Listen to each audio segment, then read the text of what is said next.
হেঁটে বেড়া এখন হেঁটে বেড়া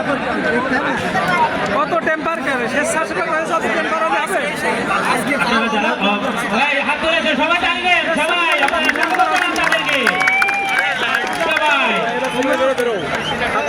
একদম এখানে যারা উভয় টিমের যারা আছে আপনার সামনে থেকে আপনাদের প্লেয়ার গুলো এবং আপনাদের যারা ম্যাচের সংশ্লিষ্ট যারা আছে তাদের বসিয়ে দেন এই বাচ্চাগুলো আসতে